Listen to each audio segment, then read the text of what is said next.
ఇప్పుడు వాళ్ళని చప్పుడు చేయకండి. వాళ్ళు బట్టలు విప్పి నీళ్లల్లో దిగారు కాబట్టి మీరు చప్పుడు చేయకుండా నాతో రండి అని నీపవృక్షం దగ్గరికి వెళ్ళాడు. నీపవృక్షం అంటే కదంబం. కదంబం నీటి ఒడ్డున పెరుగుతుంది.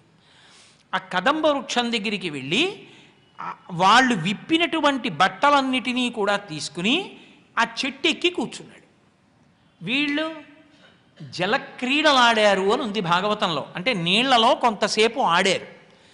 నీటిలోకి ప్రవేశిస్తే వృద్ధులకు కూడా కాసేపు ఆడుకోవాలనిపిస్తుంది. ముందు చెలంటాడు కానీ దిగిన తర్వాత కాసేపు ఉంటాడు అందులో. కాబట్టి జలక్రీడలు ఆడారు. ఆడి పైకి వద్దాం అనుకున్నారు. పైకి వద్దాం అనుకునేటప్పటికి దృష్టి దేని మీద కెడుతుంది? వస్త్రములను తీసుకోవాలి కాబట్టి వస్త్రముల మీద కెడుతుంది. వాళ్ళ వస్త్రములు కనపడలేదు. కనపడకపోతే ఇప్పుడు వాళ్ళు మా బట్టలేవి అని చుట్టుపక్కల చూశారు. కదంబ వృక్షం మీద కృష్ణుడు కూర్చుని ఉన్నాడు. ఆయన దగ్గర వాళ్ళ బట్టలు ఉన్నాయి. ఆయన చుట్టూ గోపాల బాలురందరూ కూర్చుని ఉన్నారు. ఇప్పుడు వీళ్ళు ఆయన వంక చూశారు. చూసి వాళ్ళు అన్నారు, కృష్ణ, ఇది నీకు తగినటువంటి పనేనా? అసలు ఇటువంటి పనులు చెయ్యొచ్చా?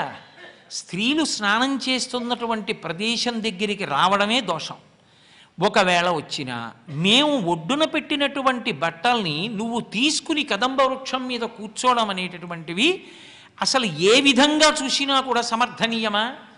కొంటివి మా హృదయంబులు, కొంటివి మా నంబు లజ్జ, కొంటివి వలువల్ కొంటవిక ఎట్లు చేసేదో కొంటవు కదా చిన్ని కృష్ణ ఇప్పుడు చెప్పుమా అన్నారు వాళ్ళు. ఓ కృష్ణ, నువ్వు చాలా కొంటె పని చేశావు. మా యొక్క హృదయాలను దొంగతనం చేశావు. దొంగతనం అంటే వాళ్ళకి తెలియకుండా తీసేసుకోవడం దొంగతనం. అంటే వాళ్ళకి తెలియకుండానే వాళ్ళ హృదయం కృష్ణుడి యందు ప్రవేశించి మా యొక్క మానాభిమానములను కొల్లగొట్టావు, మా యొక్క హృదయాలను కొల్లగొట్టావు, ఇప్పుడు బట్టలు కూడా కొల్లగొట్టావు. ఇది దోషం. ఎందుకో తెలుసా? నువ్వు ఒక్కడివే వచ్చి కూర్చునుంటే అది వేరు. నీకోసమే మేము వ్రతం చేస్తున్నాం కాబట్టి ఏమో నిన్ను బట్టలు అడుగుదుమేమో.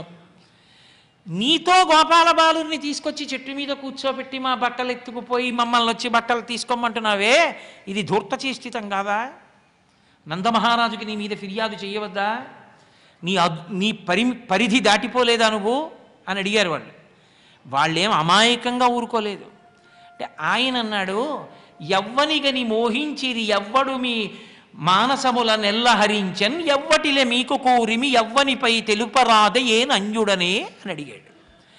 ఆయన అన్నాడు, మంచిది, మీరు మాట్లాడుదురు కానీ ఇప్పుడు మీరు బట్టలు లేవు అని కదూ అంటున్నారు.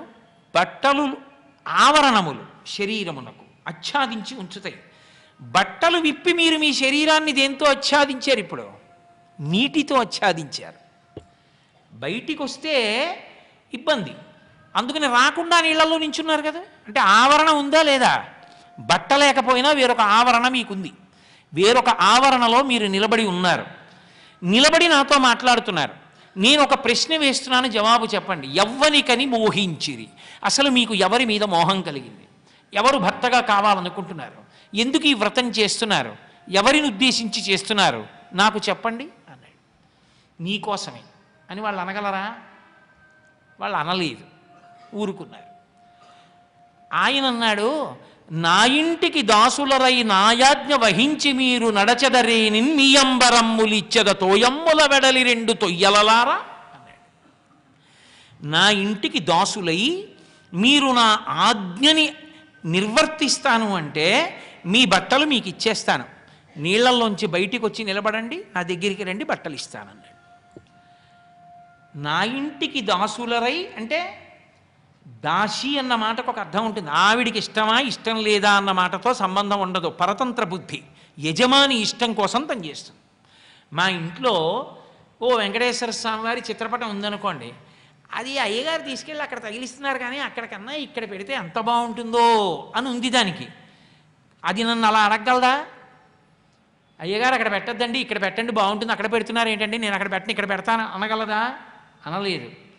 తనకి ఇలా ఉంటే అన్నది ఇష్టమైనా నాకు ఎలా ఉంటే ఇష్టమో అలాగే తాను పెట్టి తృప్తి పొందుతుంది.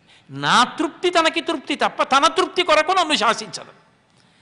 అది ఎవరి యందు ఉంటుంది అంటే భార్య యందు ఉండాలి.